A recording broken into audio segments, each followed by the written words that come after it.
Welcome to Mimir, the podcast for ambitious entrepreneurs who want to launch and grow a successful business from day one. I'm your host, Maddie Kelly, and each week I sit down with founders who have been there, done that. We dive into the mindset, strategies, and practical tools you need to turn your vision into a reality. So let's get to work. Hey guys, welcome back to Mimir. I am passionate about entrepreneurship because business is more than a product or chasing profit. I truly believe entrepreneurship is a vehicle for shaping the world we want to live in. Every choice we make as founders, from the products we create to the cultures we build, has a ripple effect. What we prioritize doesn't just shape our companies, it shapes markets, communities, and even the expectations of the next generation of entrepreneurs. In this episode, I sit down with Christian LeFer, founder of Instant Nonprofit, to talk about how purpose-driven impact can be baked into the DNA of a business from day one. Christian shares his journey from discovering the barriers that keep founders from starting nonprofits to creating a platform that makes impact more accessible for everyone. The truth is, the market is changing. Customers and employees want to align with businesses that stand for something. And investors want more than a product. They want a founder with a why that will take them through the hard times. So Christian and I get into why nonprofit doesn't mean no money, and how doing good can actually strengthen your bottom line, and why culture, leadership, and values matter just as much as strategy. At its core, this conversation is about making impact part of entrepreneurship, not an afterthought. The reality is, weaving purpose into your business isn't just the right thing to do, it's becoming the competitive thing to do. Christian, welcome to the podcast. Thank you so much. I'm excited to be here. I am thrilled to have you. I would love for you to kick us off with just a quick intro, a little bit about who you are, your background, and what led you to start Instant Nonprofit.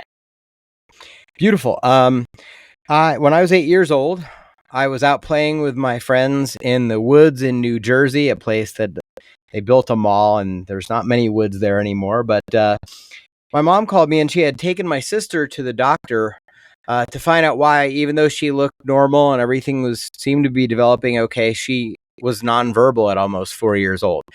And what we learned was that she's what they called mentally retarded or now developmentally disabled. But either way, my sister's the best human you've ever met.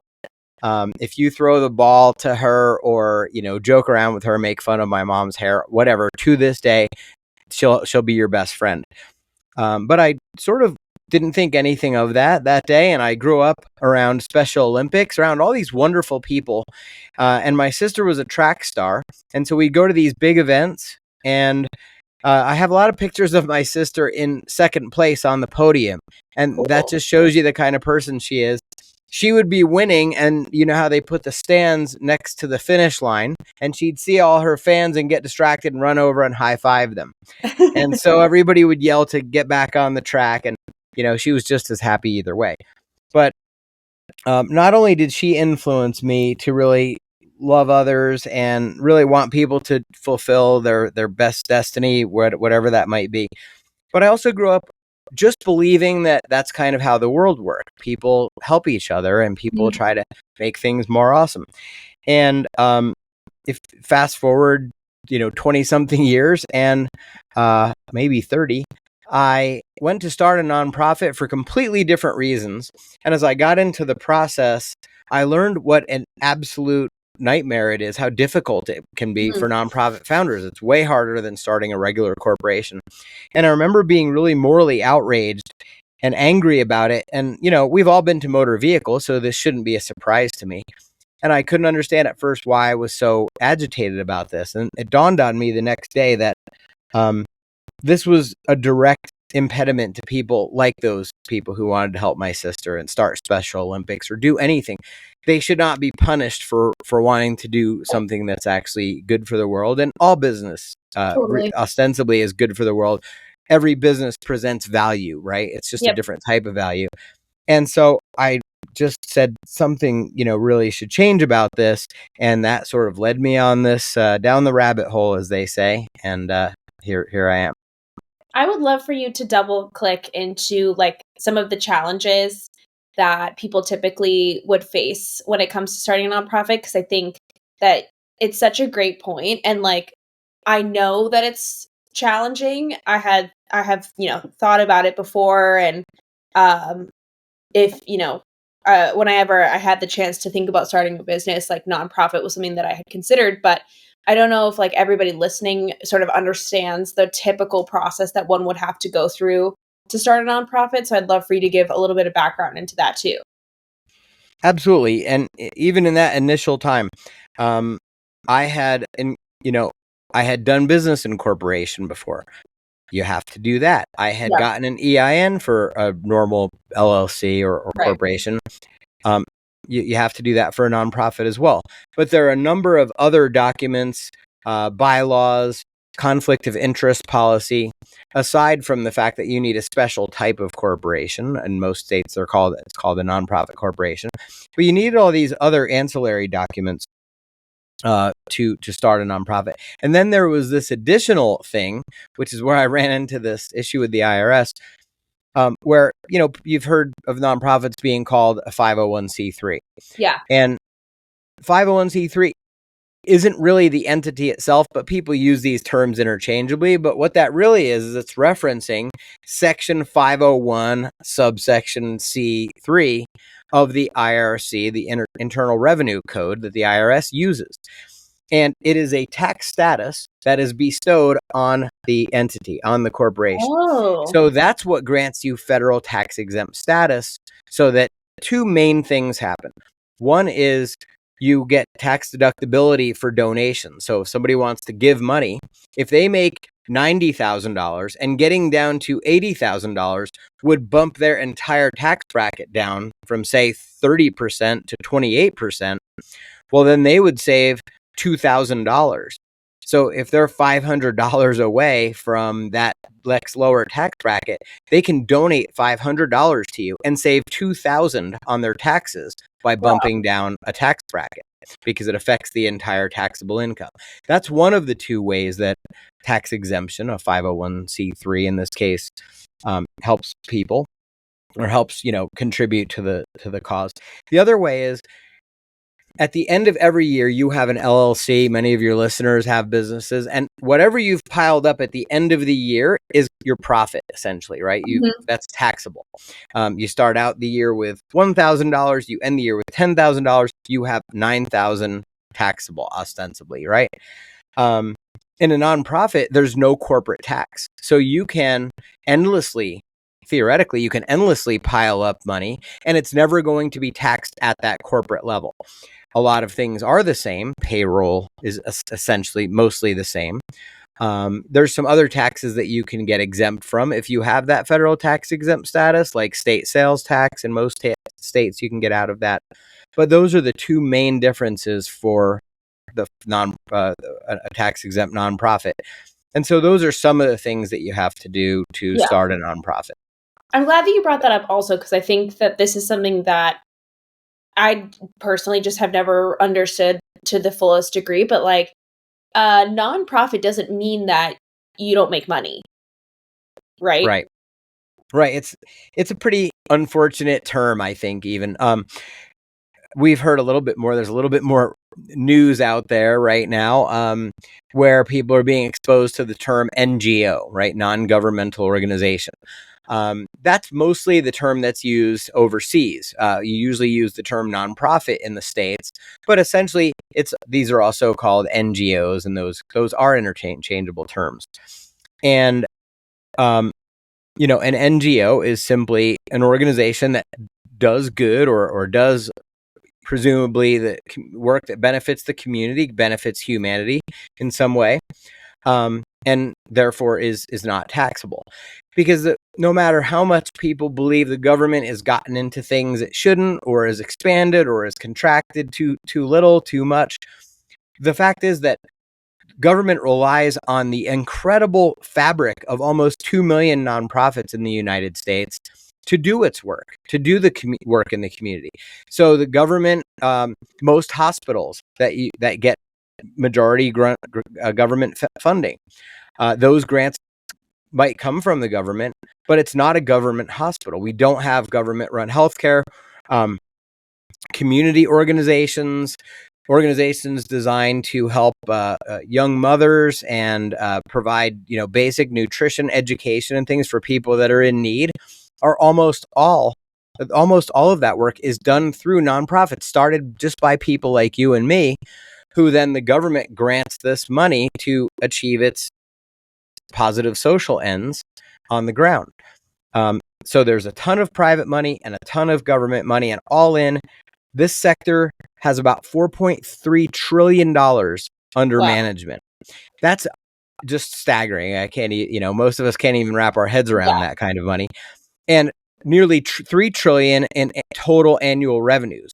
Private individuals and corporations give literally hundreds of billions into that every year. And when you stack government grants on top of it, it's truly a massive sector. About 1 out of 10 jobs in the United States is with a nonprofit.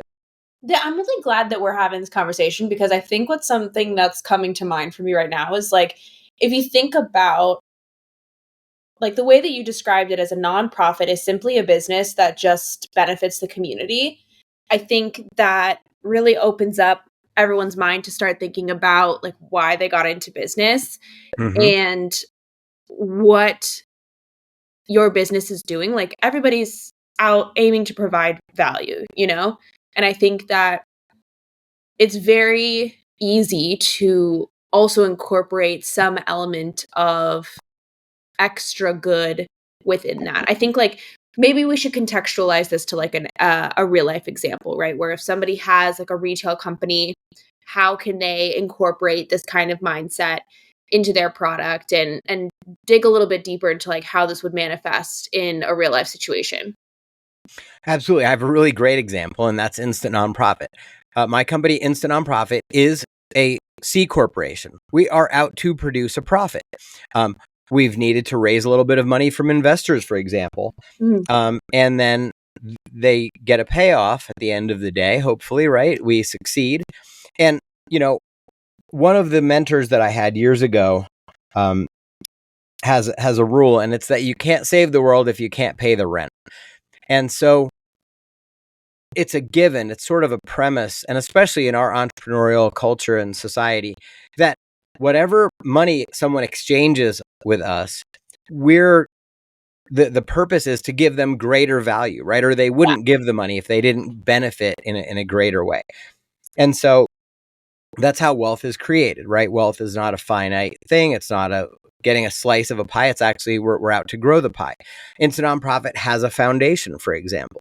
And so we want to do some good through that foundation. But what's wonderful about what's going on today and what's going on with younger generations is if you picture, a farm implement company started by somebody in the Midwest in 1970, right? They would work really hard. And they'd put a little bit of money away. Maybe they'd go on vacation, pay off the house, buy the wife a Cadillac. The wife's probably the COO today, right? Yeah. Yeah. But she'd take care of the household, whatever. And, and then maybe some funds for the kids' college, grandkids' college, whatever. And then that person 30 years in would say, well, I've got more than I ever planned on. This thing's really taken off. I sell these things made of steel that people drag behind their tractor to yield more crops. And boy, we're doing 10 million a year now. What am I going to do with all this excess? And then they would start thinking about their legacy and start thinking about maybe organizing. I'd like to build a library. I'd like to, what mark am I going to leave? What is my life going to mean when I'm done with all of this and not even on the planet anymore? And what's really cool is nowadays, I find that people think about this stuff from the beginning of their company. If you listen to, agree with him, love him, hate him, Sam Altman or Elon Musk or any of these people, they think about what is the impact that my company is making today. And people also recognize that when they make a purchase, they kind of want the company to reflect their values. If you have a choice between two products that are essentially very similar, people want to associate with the values. It's kind of like I'm a Mac snob, I'm an Apple snob. Yeah. And not because I think Steve Jobs is like the nicest person ever, but the way Apple thinks about their products is how does this product add to someone's life? 1,000 songs in your pocket, right? It's not the most powerful small computing device ever developed. Nobody cares about that. But when you say 2,000 songs in your pocket, that comes alive for everyone. Or photos, or all the things that people can do with Apple. They sold it on the experience of the user and not just the computing power, which I think is what Microsoft did. I think people are doing that nowadays with their own companies. And it's gone even deeper than that. What kind of values is my company projecting? So there's a couple of different models. There's Tom's Shoes. Tom's Shoes is actually, donating a pair of shoes for every pair of shoes bought. So there's kind of a nonprofit or a social benefit built into the business model.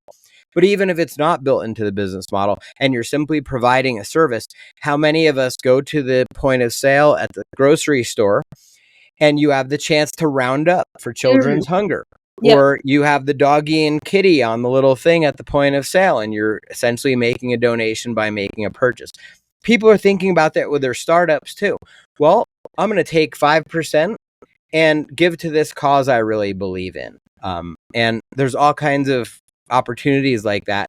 And I think that's really cool because it's an abundance mindset. People are like, well, when I become successful, I'm going to be able to do this. And they start thinking about this stuff very early, not 30 or 40 years into their career when they've got a bunch of wealth in the bank and haven't even had the first thought of what to actually do with that in some organized way. Totally. I think you're right. I think there's like a very clear trajectory that people want more than a product. They want something that they believe in and that they can see themselves in and really like relate to. And I think that the new consumers are very conscientious about what they're buying. They want it to be bigger than just a product. So I think it's really important that entrepreneurs really start thinking about this and like how can they be really, in order for them to be competitive, they really need to be thinking about this stuff early. So I'm really glad that we're talking about this. But I also kind of want to chat a little bit more about like what the process is like for Instant Nonprofit. Like what is the benefit for starting their own nonprofit as an arm of their business versus doing something like a Tom's model or like a, do you want to round up and then donate to this cause that we are aligned with? Absolutely. And one of the things that Instant Nonprofit is out to bring to founders of nonprofits, whether or not they start out with a company, a business, and want to start a 501c3 nonprofit on the side of it, alongside of it, or they're just starting a nonprofit because they're like, I can't pay for the dog food anymore and I need to take donations for this dog adoption thing I have going in my garage. Either way, our job is to make this absolutely seamless. We offer a done-for-you, A to Z, idea to IRS approved 501c3 formation process where we do literally everything because there's only one thing that is unique to you. And that's, well, a combination of things. One is your experience and your approach to the problem that you want to solve. And the other is sort of the DNA and how you get that done. How do you execute your mission?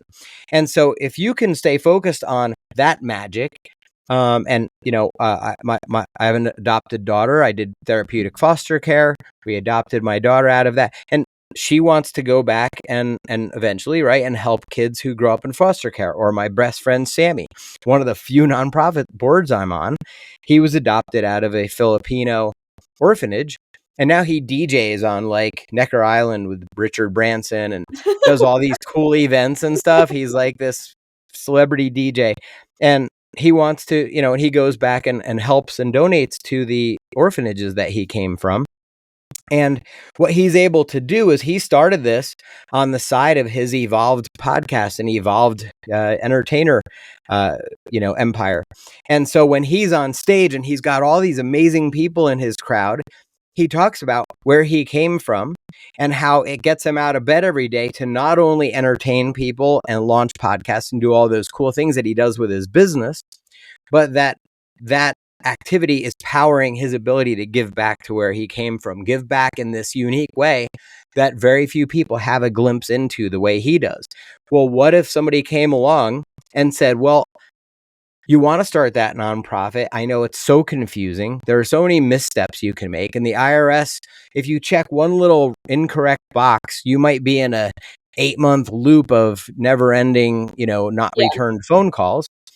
So why don't we take that off of you so you can really just execute that mission and bring that thing to life in the way that you see fit. And I also believe you shouldn't have to become an expert at something you're probably only going to do once or twice in your life. Yes. Yes. So we created something that is not only a service. It's not just about the deliverables. It's about the love and care that we give and the encouragement that we give to these amazing social entrepreneurs with every account that we start. They get a really beautiful experience inside our customer portal that says, hey, here's what we're doing for you next. Here's what we just finished for you. And oh, by the way, here's what you can do for yourself now. We Mm-hmm. just got you incorporated and got your EIN. Now's the time. This is the little step where you can go to the bank and open your bank account.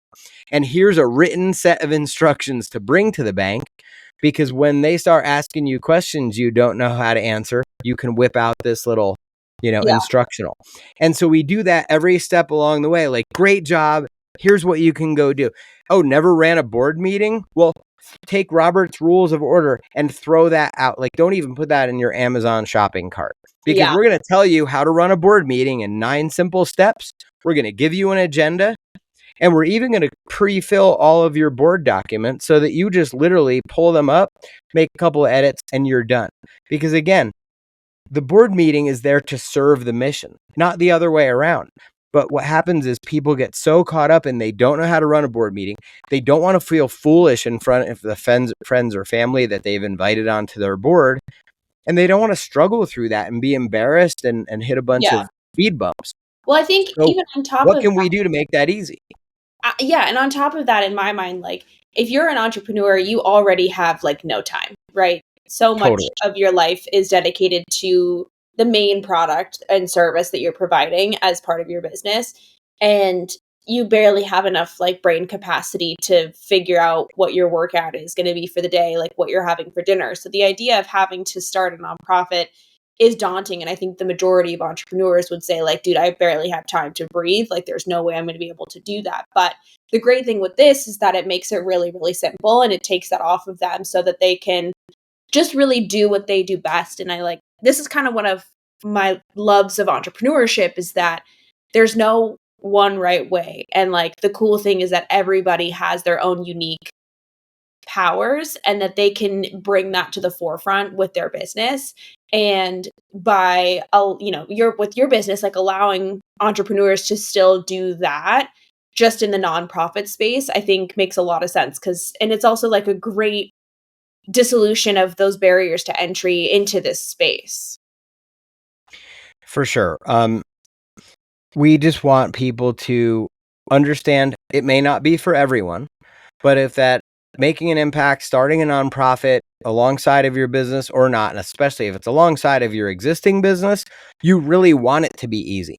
But Yeah. boy, isn't it cool if when we take people who have a wonderful product or service, and whether it's related, whether it's like we help the roofing company start the Habitat for Humanity of roofing, Mm, or if it's something completely different because somebody in their family experienced an illness and they want to help people, right, who experience the same thing.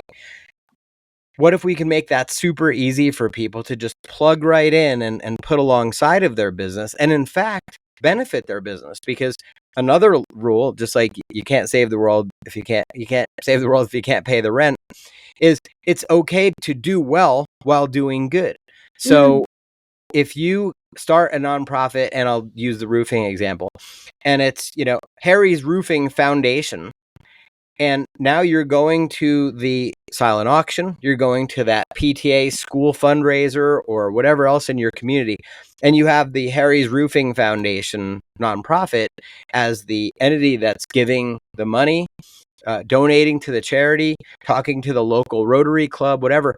You're kind of putting a halo on the for-profit business, saying, hey, we're a little different than other roofing companies. We actually give back to the community as part of who we are.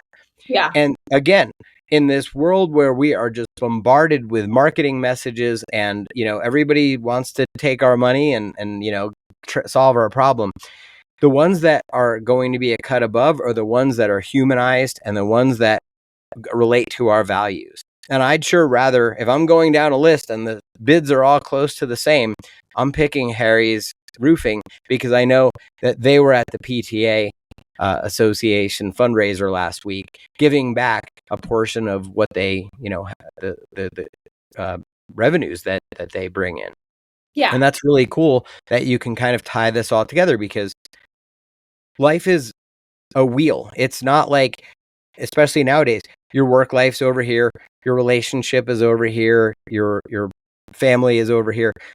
We wake up and we go through these processes every day, and it's sort of the whole of that makes up what our life is about. So how can we integrate this to have a more holistic, beautiful life that really reflects our values in all we do?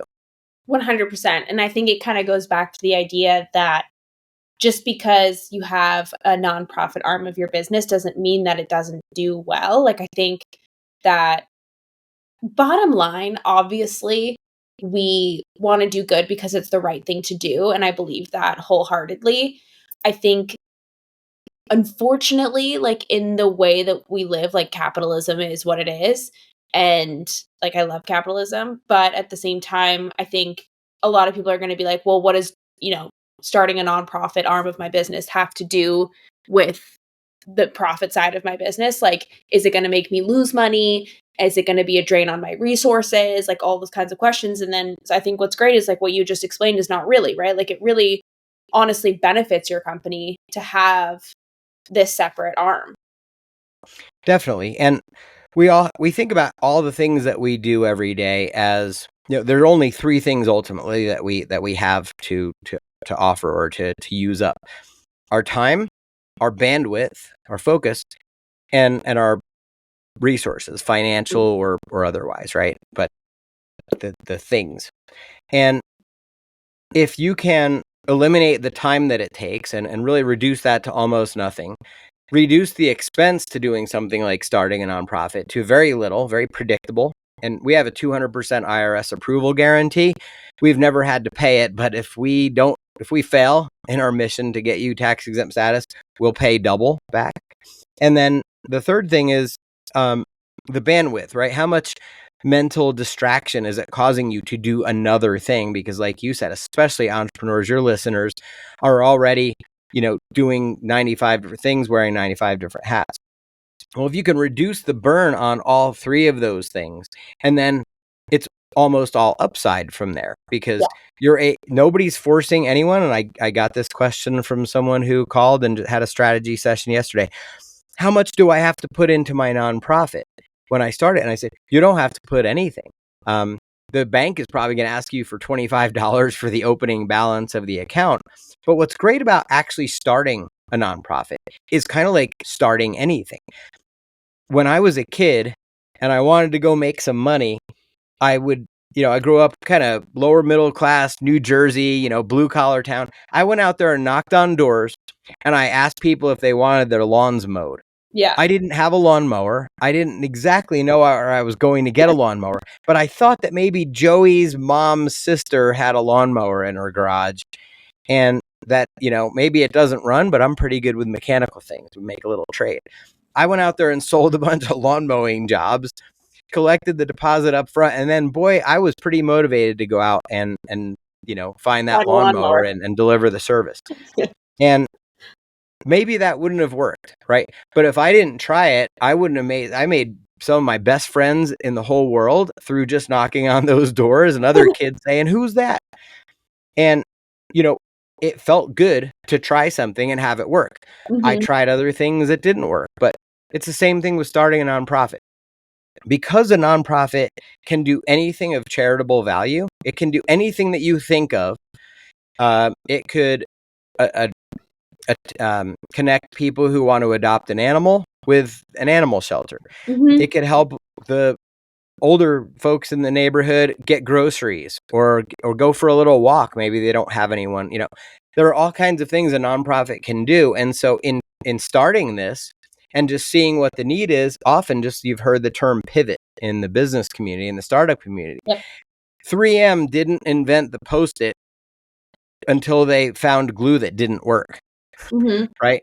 And so in business, we often think, okay, I'm going to start a business and this is what I'm going to do. But in the discovery or in the solution creation process, we often discover, oh, there's this other problem that's way bigger. And it's the same thing with nonprofits. So you can start a nonprofit for any cause and completely pivot to something else. It's just about getting out there in the community and talking with people about what the needs are, what gaps there are Yeah. in society. And also, sometimes we don't know what makes us feel good until we try it. And so you might be like, wow, those little kids are really annoying. I can't stare playing outside my house. I'm trying to work in here and do Zooms, and they're out there outside my window making all this noise. And you might think you don't like kids, but then you volunteer at your church or synagogue or, high school, college volunteer project. And you go, you know what? I actually like those little guys, Yeah. and whatever word you stick in there. I like those little buggers, and I think maybe this is something I'd like to do. And you would only know that if you tried it. Well, I think it's also the same in starting any business venture, right? Like all entrepreneurs are obsessed with a problem and they just like dig into that problem as much as they can. And it all comes from a passion of wanting to solve that.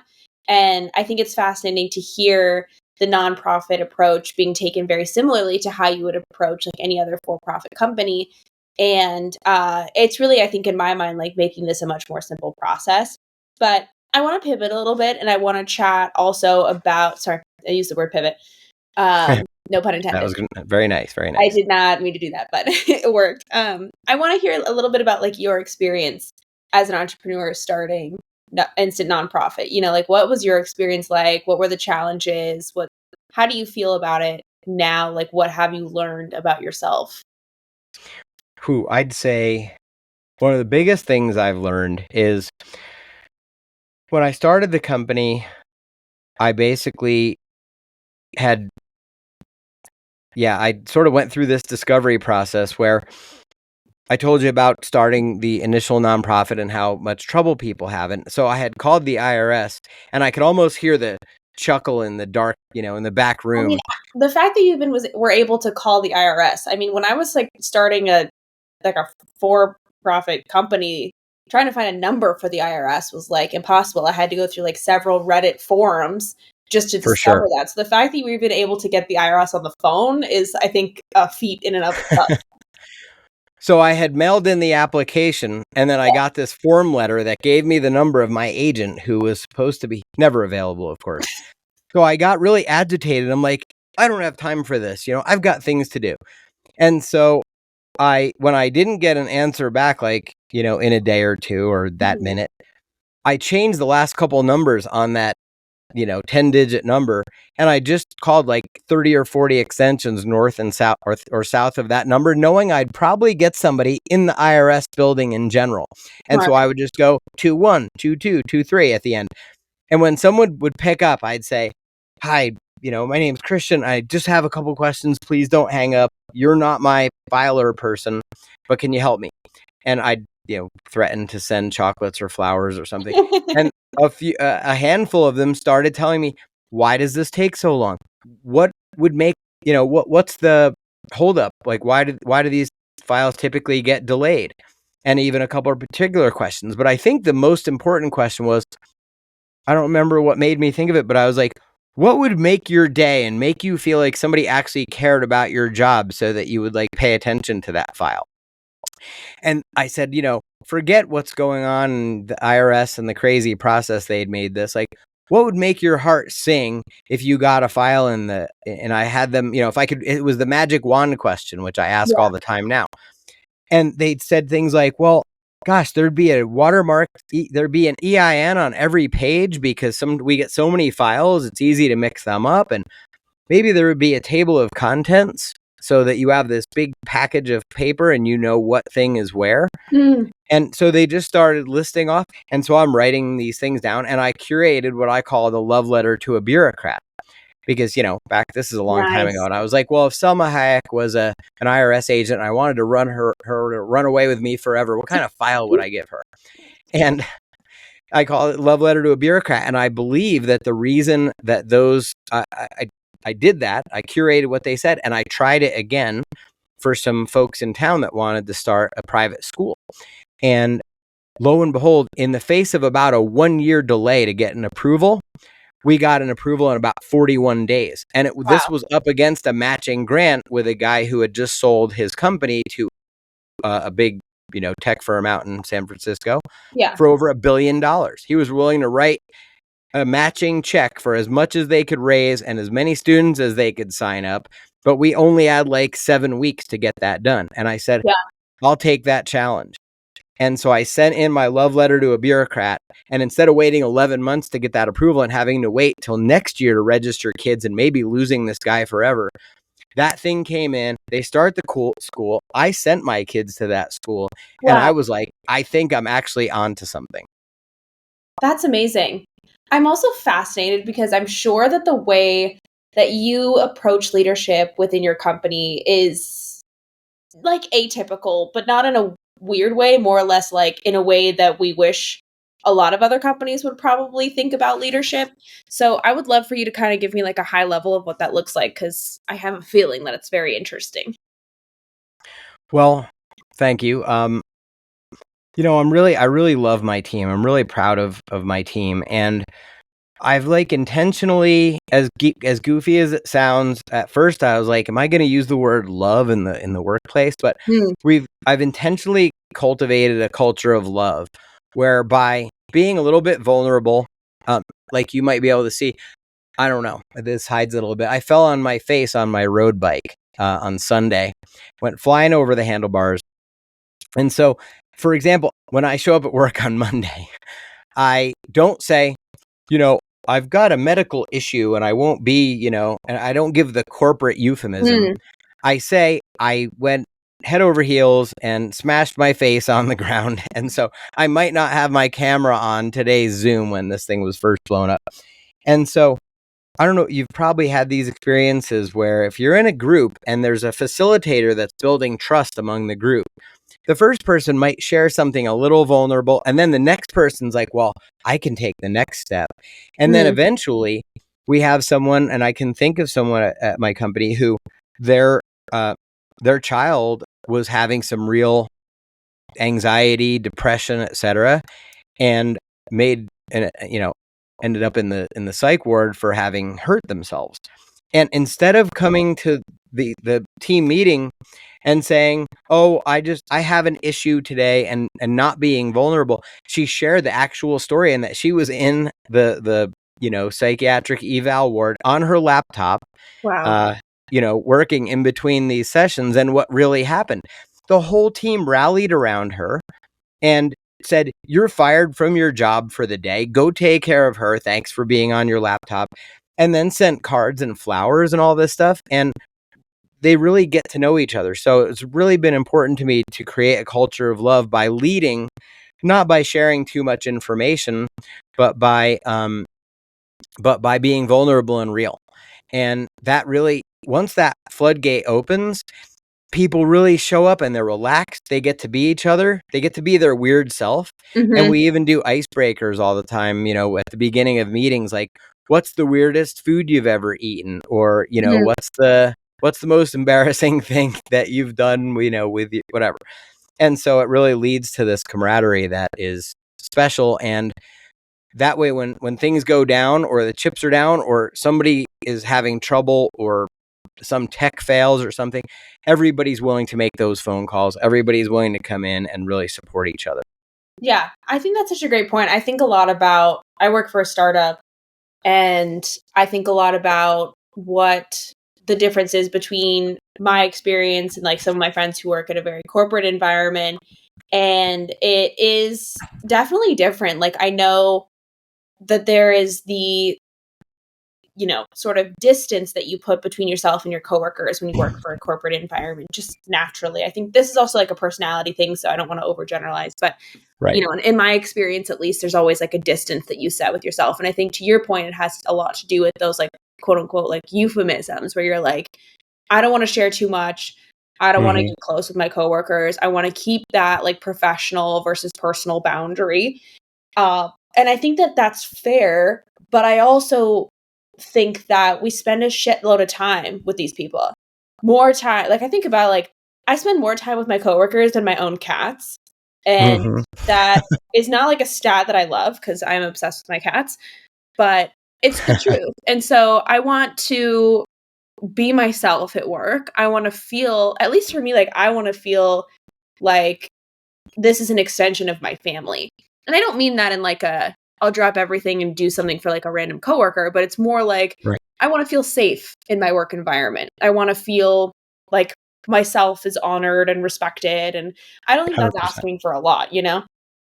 Absolutely not. And just like you can't pick your family, they say, you can have something to do if you have a position where you're involved in the hiring process, you're considered, which we actually do. You can have some influence, but you can't really pick your coworkers either. And so part of the human experience that we're in a little bit danger of losing as we become atomized, and we can, Mhm. turn things we don't agree with off on the news feed and isolate ourselves from uncomfortable social interactions, which might result in us not dating or something, right? Yeah.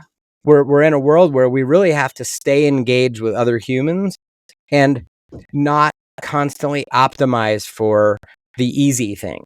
And so it's actually an opportunity, since the workplace is not optimized for like your friend group and exactly people are just exactly like you that you feel safe with or whatever. Can we extend and stretch ourselves as humans to understand people from different cultures, different, because there's a lot of lip service paid to, diversity and culture and all that stuff. But we're actually in a time in history where people are isolating themselves and becoming very monoculture. And just like for our immune system, it's good for us to be exposed to a little dirt. It's good for us to be exposed to different kinds of people. And I'll tell you, we have somebody who started as a VA and is now pretty much running our filing department out of Pakistan. And I never would have known that she'd be such an amazing, wonderful part of our team, but people are allowed to grow to their greatest level here. Yeah. And when she described a death in the distant family, and everybody just stopped. This was supposed to be a 5-minute icebreaker. 20 minutes in, everybody is absolutely enwrapped listening to this story of someone in Pakistan who doesn't have all the choices and options that we have in the US, getting into a car in her urban environment where they're very urbane compared to everyone else in the country, driving to this remote village where the majority of relatives stuffed into a little wood-fired stove-heated house are prepared to mourn for 30 days and like not work and not do, and everyone's just like, and she's like, I cannot do this. I must work. I had to excuse myself. And we were just like blown away because we all it's like learning about other people's cultures and how vastly different they can be really gave everyone empathy for that situation and really expanded our ability to relate to the whole rest of the world and understand, okay, I'm in my little bubble, but there's a whole world out there that it would really benefit me to learn how to relate to and learn just how vastly different things are in other places and in other cultures and stuff. And I really think that's something that we've all come to value at Instant Nonprofit and share with each other. So, when things get tough, we can put a little bit of perspective on those kinds of experiences. Yeah. I think for anybody who's listening that's, maybe in the early stages of starting their business and are getting some inspiration from this episode, what is some advice that you would give to them in terms of like how they're setting up their company, not just financially, but also culturally? Absolutely. Well, one lesson that I learned, and it kind of contributes to at least the work culture, right? So that was sort of the people culture. The work culture, I'd say one of the biggest lessons that I learned was I had I had even raised some money, so that's like you're stewarding and caring for other people's money, and I developed some custom software, or I at least, I hired someone to develop custom software. We got pretty far in and spent a good amount on that before I realized I did not know what I was doing, and that it sounded really cool to have your own software and that it should work in a certain way. But I stuck with that a little too long, and we had ended up having a lot of problems we had to manually fix with customer files and stuff. And it was really heartbreaking, but also a really like adulting moment for me when I gave up on that software and I said process is more important than product or software. And we went to using Google Forms. And the point was, we said, what's going to make the customer experience better? Yeah. Right. So we kind of got invested in this whole software thing, and it was supposed to be elegant and wonderful, but our customers actually ended up being happier with this much crappier software, but much more attention to paid to what the customer's experience was like in that process. And then we were able to later go back and put some more, elegant third-party forms and things like that in place, but only after going, okay, let's not rush into developing the software. But what was really important was getting over being attached to something that I was pretty invested in. And I saved myself in a lot of pain. I caused myself and others a lot of pain by sticking with it too long. But I realized later that giving up something that I was really attached to, and I felt all this guilt for spending the money on it and everything, and then going, okay, let's take a look at this from completely different eyes. And I actually had some customers come into my office in Denver, and I watched over their shoulder while they went through my process. And that was the most enlightening thing in the world. We ditched the software, threw it in the garbage. It was unsalvageable. Used Google Forms for a while. And then once we really got used to focusing on process, we were able to customize the process much better and start using more elegant tools. So when my team sees that my brilliant idea that I love so much sometimes is something that I'm also able to give up for a higher purpose, which is the customer experience, and making people like there's an emotional experience as well. So making other people feel smarter and not dumber by using your product is really important to me. Yeah. And I have that attitude with my team, and so that everybody is sort of contributing to each other by taking input from each other, being really open to that, and then actually seeking to be challenged. What do you see that's wrong? Can you shoot holes in this is a common thing that we say, so that we don't end up trapped by our own ideas and we really come out with the best outcome. And that contributes to a culture, again, of people being like, well, I have something important to say, even if I'm just a filer on the team or I'm the janitor or whatever. They have the best view of what's actually going on the ground most of the time. Totally. I think that's amazing advice and simultaneously a perfect place to close.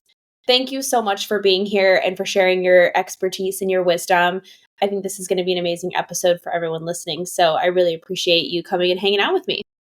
Absolutely. And if I could just add one more thing, I did prepare a gift for any of your listeners. If they go to instantnonprofit.com/podcast, we have some wonderful just tools and a little quiz to help people understand, like, is this something that could possibly work for me? And there's no obligation. We want people to understand, is this an option? Is this something I would want to consider? And so we have a free, no obligation gift that we love to give your listeners to just explore that. And we'd be happy to talk with them as well. And I really appreciate you having me on the show. It's been a lot of fun. For sure. And I will also make sure to include that in the show notes so everyone can go down to the show notes and grab that link also. Thanks for what you do, Maddie. Thank you. That's a wrap on today's episode. If you found yourself nodding along or you had a good idea, hit that 5-star button. You can find all the links to connect with Christian in the show notes. And if you want more Founder Wisdom community and behind the scenes, come join the newsletter and hang out at mamir.ink. See you guys next week.